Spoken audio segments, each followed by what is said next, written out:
एक ओशो की लाइन जो कि हम सब रिपीट भी करते हैं और तरह तरह से अपने ढंग से समझते हैं, वो ये है कि जहाँ जहाँ पर समस्या है वहाँ पर समाधान नहीं है, और जहाँ पर समाधान है वहाँ पर समस्या नहीं है।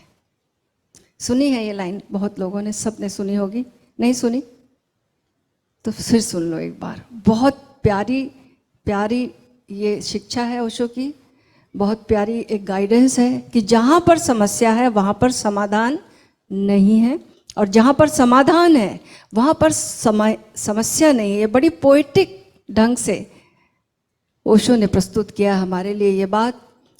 एक कहानी याद आ गई इस बात से मुझे, क्योंकि काम क्रोध, कोई नहीं क्रोध में पड़ना चाहता, कोई नहीं उसके दुष्परिणाम भोगना चाहता, कोई नहीं कामना से ग्रसित होना चाहता है, क्योंकि कामना तो ऐसी है कि पूरी भी हुई तो खुशी तो नहीं मिलती, आगे की हो जाती है। कोई भी चीज़ हमने पानी चाहिए, वो मिलते साथ ही हमें उसके आगे की और अच्छी चीज़ चाहिए। एक कार मिली तो उससे बेहतर कार चाहिए, दूसरों की कारें दिखती हैं। फिर एक घर बनाया, उससे बेहतर बड़ा घर चाहिए। तो कोई भी कामना पूरी होते भी खुशी नहीं देती, आगे की बना लेती है, और जब पूरी हो जाती है तो भी खुशी नहीं देती, तो वो डिप्रेशन देती है, विषाद देती है, क्योंकि वहाँ भी आनंद नहीं मिला। वहाँ भी वही का व्यक्ति तो वही का वही है, परिवार तो वही का वही है, कलह तो वही की वही है, लोग तो वही का वही है, मोहल्ला तो वही का वही है, सब तो वैसा का वैसा है। व्यक्ति जब तक स्वयं नहीं बदलेगा तब तक बात कहीं भी बदल लो तो बदलेगी नहीं। तो कैसे बदलाहट हो, कैसे समस्या ना हो, हम जूझते रहते हैं काम और क्रोध से। क्रोध ना आए, क्रोध ना आए, क्रोध कैसे ना आए? हम जहां पर रहकर सोचते हैं वहां पर आएगा क्रोध। जहां पर रहकर हम सोचते कि कामना से ग्रसित ना हो, वहां पर कामनाएं आएंगी आएंगी। जहां पर कामना नहीं आती उसके पार जाना है, उस जगह पर चलना है। एक कहानी से सुनो। एक कहानी, एक बच्चा बड़ा हुआ, बहुत बड़ा हो गया, गरीबी से बड़ा हुआ था, बहुत अमीर हो गया, पर उसकी कोई संतान नहीं हुई। बड़े देर बाद एक संतान हुई। उसने अमीरी में एक बहुत बढ़िया घर अपने बच्चे के लिए बनाया। 7 मंजिला घर था उसका, 7 मंजिला घर था, लेकिन वो बनाते बनाते मर गया और बच्चा छोटा था। तो उसने वसीयत में, वो घर तो लिख गया बच्चे को, लेकिन ये कह गया कि बच्चे को पाल कर जो रिश्तेदार पालेगा, बड़ा हो जाएगा बच्चा, फिर ये घर उसका होगा और वो अपने घर आकर रह सकता है। तो बच्चा 18 साल का जब हुआ, बालिग, तो उसका घर, उसका पुश्तैनी घर उसे मिल गया और वो वापस आया अपने घर पर। घर जिस जगह पर था, बड़ी बरसात हुआ करती थी वहाँ पर, चेरा पूंजी जैसी जगह, और 200-300 साल पहले की घटना थी, तो लाइट भी नहीं थी तब। अब वो बड़ी 7 मंजिला मकान देख के हैरान रह गया, उस इतना सुंदर मकान। पहली मंजिल पर गया, सारी सुविधाएं उपलब्ध थी उसको, इतना बड़ा घर था, सारी सुविधाएं उसको उपलब्ध थी, वहीं रहता था, वहीं किचन थी, वहीं सब कुछ था। और उसका चूंकि यंग था तो बाहर मन लगता था। 7 मंजिला मकान था तो ऊपर तो गया ही नहीं, क्योंकि नीचे उसकी सब जरूरतें पूरे हो जाती, खाना पीना, सारे भोग विलास, सब कुछ, सारी खुशियां जो भी चाहता था, और बाहर जाने के लिए आसानी पड़ती थी नीचे से उसको, खूब आराम से रहता था। लेकिन चूंकि ऐसी जगह पर घर था, वहाँ पर दलदल हो जाती, बारिश होती, बड़ी दलदल होती, पानी इकट्ठा होता, दलदल पैदा हो जाती, मच्छर आ जाते, कीड़े मकोड़े आ जाते, बदबू हो जाती, घर में सीलन आने लगी। वो सोचता ये सीलन कैसे ख़त्म हो, ये बदबू कैसे ख़त्म हो, ये मच्छर कैसे ख़त्म हो, ये सारी गंदगी कैसे ख़त्म हो, इसी से लड़ता रहता, इसी से जूझता रहता, लेकिन पार नहीं पाता, क्योंकि बरसात इतनी थी कि उससे छुटकारा ही नहीं मिलता था। और पेड़ इतने बड़े बड़े हो गए थे कि ऊपर ऊपर की मंजिल तक जाने लगे थे, तो धूप तो आती नहीं थी, इसलिए प्रॉब्लम था उसके घर पर। अब उसके एक बार कुलगुरु उससे मिलने आए इस पुश्तैनी घर में, और फिर वो चरणों पर गिरा और पूछा कि ये प्रॉब्लम आती है, पिताजी ने इतना सुंदर घर दिया लेकिन इतनी सीलन है, इतने इतने प्रॉब्लम से गुजरता हूँ, इतनी दलदल है यहाँ पर, इतनी बदबू है, बीमार रहने लगा हूँ। क्या करूं मैं? तो कुलगुरु ने कहा मेरे साथ आओ और ऊपर चलो। और जब वो ऊपर आया, ऊपर की मंजिलों पर जैसे जैसे पहुंचने लगा तो देखा उसे अच्छा लगने लगा, कुछ उजाला भी लगने लगा।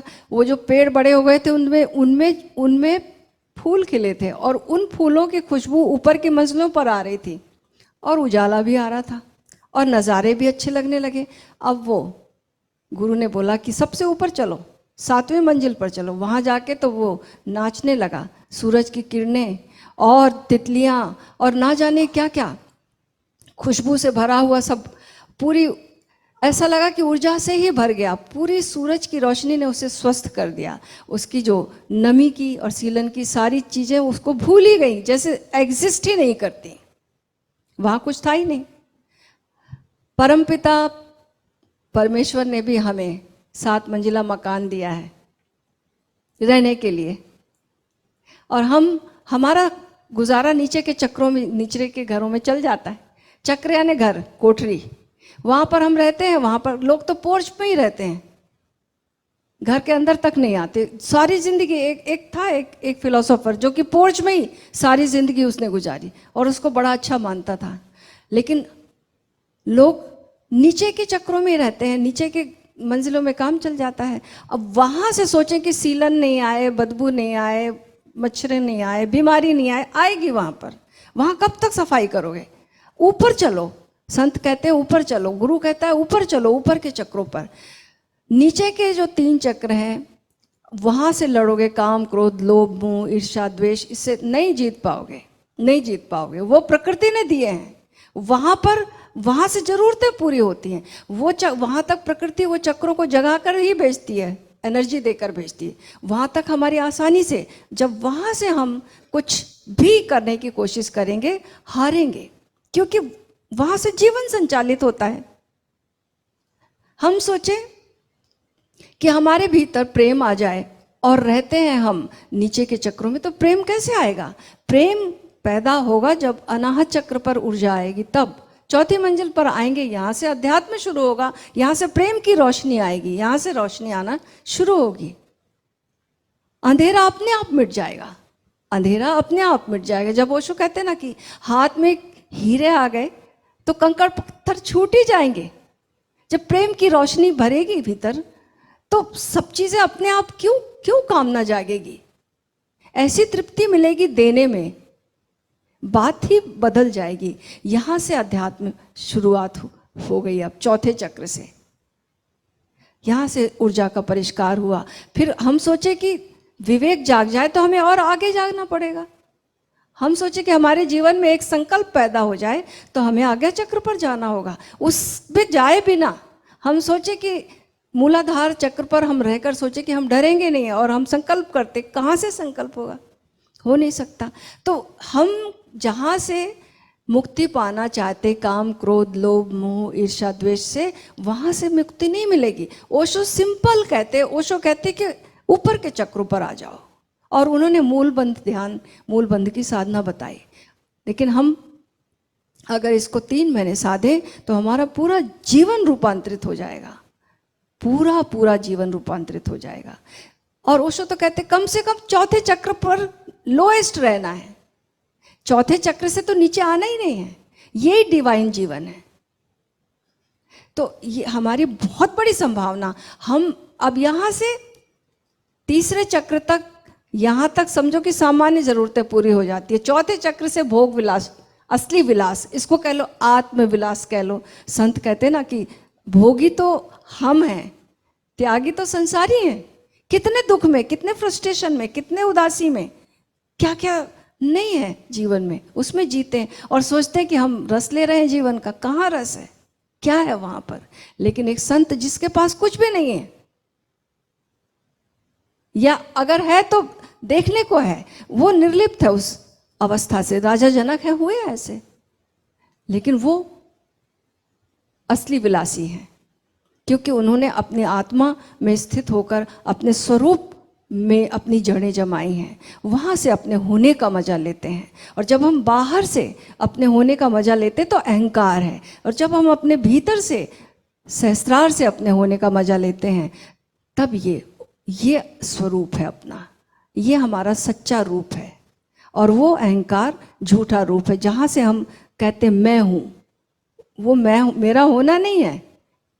असली मेरा होना, मैं ही मैं हूँ इस जहाँ में। अगर चाहते हो मैं हो जाऊं तो फिर सहस्त्रार तक ऊर्जा को लाना होगा, वहां अपनी सत्ता का पता चलेगा कि हमारा पूरा साम्राज्य, पूरा आकाश हमारा है, पूरी सूरज की पूरी धूप हम पर, चांद की रोशनी हम पर, सारी वातावरण से सारी सुगंधित हवाएं हम पर, तितलियों की उड़ान हम पर, भौरों की गुनगुनाहट हम पर, सारा अस्तित्व बरस रहा है। रात को देखा, चांद तारे सब अलग ही सौंदर्य है छत का।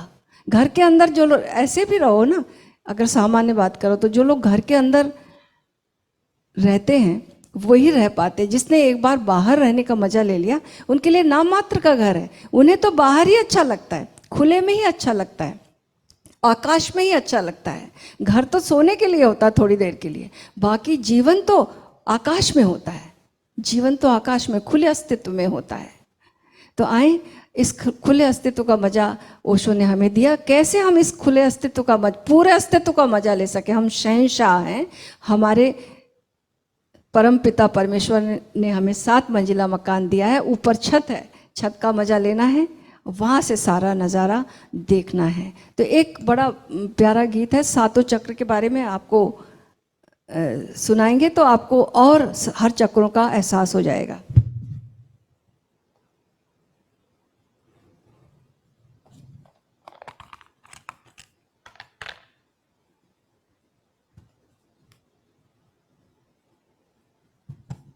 सात मंजिला देह मिली है, 7 चक्रों से सजा मकान। क्यों विश्वास नहीं करते हो, व्यर्थ गंवाते मन और प्राण। मूलाधार स्थान शक्ति का, कुंडली मारे लिपटा सांप। ध्यान साधना से फुफकारे, ऊर्जा चढ़ती फिर सिरतान। 6 पंखुड़ियों का दल पंकज, स्वाधिष्ठान है चक्र महान। आत्मविश्वास से भर देता, जब जगत करता उत्थान। पीत वर्ण है मणिपुर चक्र है, जगा दे संपदा अपार।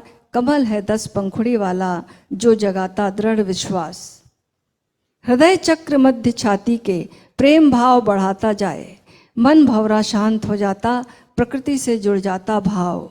चक्र विशुद्धि कंठ स्थान, करे निडर निर्भय यह जान। 8 सिद्धि नव निधियां, 7 सुरों का उद्गम स्थान। मैं कौन हूँ का उत्तर देता है, शिव नेत्र कहे पुराण। कुंडली सहस्त्रार सुषुम्ना, त्रिवेणी संगम सा स्थान। सहस्त्रार मोक्ष का मार्ग है, पूर्ण साधना परम विश्राम। परम मिलन शिव शक्ति का, परम समाधि मुक्ति धाम। समय रहते जाग जा बंदे, समय का घोड़ा बिना लगाम।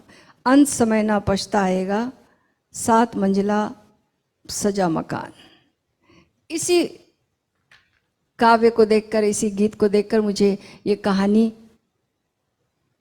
बनाने का भाव हुआ और आप लोग के लिए ये कहानी लेकर आई।